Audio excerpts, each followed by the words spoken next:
இன்னைக்கு தமிழ்நாட்டுல இருக்கக்கூடிய திட்டங்கள இந்த சங்கிகள் என்னதான் விமர்சனம் பண்ணாலும், மற்ற மாநிலங்கள்ல இதே திட்டங்கள தான் இவங்க காப்பி அடிச்சுட்டு இருக்காங்க.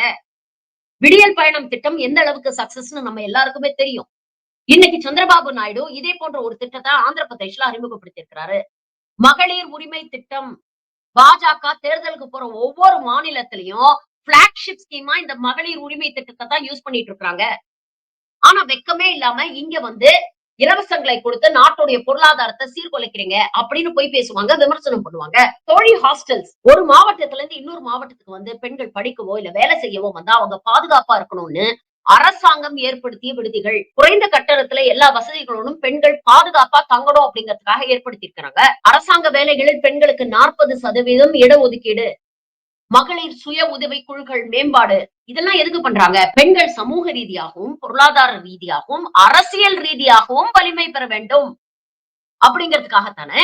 ஆனா இதெல்லாம் இந்த அட்டகத்துக்கு எப்படி புரியும்? எத்தனை திட்டங்கள் குழந்தைகளை பாதுகாக்க, பெண்களை பாதுகாக்க தெரியுமா? சிற்பின்னு ஒரு திட்டம். அதாவது பள்ளி குழந்தைகளிடம் காவல்துறை போய் ஓரியன்டேஷன் நடத்துறாங்க. ஒரு ரெஸ்பான்சிபிள் சிட்டிசனா எப்படி இருக்கணும்? சிறு வயதிலேயே சிறார் குற்றங்களை தவிர்க்கிறதுக்கான ஒரு ஓரியன்டேஷன் புரோகிராம். பறவைன்னு ஒரு திட்டம். ஃபர்ஸ்ட் டைம் அஃபெண்டர்ஸ எப்படி ரீஹாபிலிட்டேட் பண்ணி அவங்கள சிஸ்டம்க்குள்ள ஆரோக்கியமான சிட்டிசன்ஸா ரீஇன்டகிரேட் பண்ணணும் அப்படிங்கிறதுக்கான ஒரு திட்டம். அவள்னு ஒரு திட்டம். Avoid violence through awareness and learning. இது மூலமாக பெண்களுக்கு தங்களுக்கு எதிராக பாலியல் குற்றங்களோ, இல்ல மற்றபடி டொமஸ்டிக் வயலன்ஸோ இல்ல எந்த குற்றம் நடந்தாலும் அதை எப்படி அவங்க வந்து அணுகணும், எப்படி காவல்துறைக்கு போய் அவங்க முறையா கம்ப்ளைண்ட் குடுக்கணும், எப்படி ஆக்ஷன் எடுக்கணும் அப்படிங்கிறதெல்லாம் ஒரு அவேர்னஸ் கிரியேட் பண்றாங்க. இப்போ ஆகஸ்ட் முதல் வாரம் அகல் விளக்கு அப்படிங்கிற ஒரு திட்டத்தை அறிமுகப்படுத்திருக்காங்க.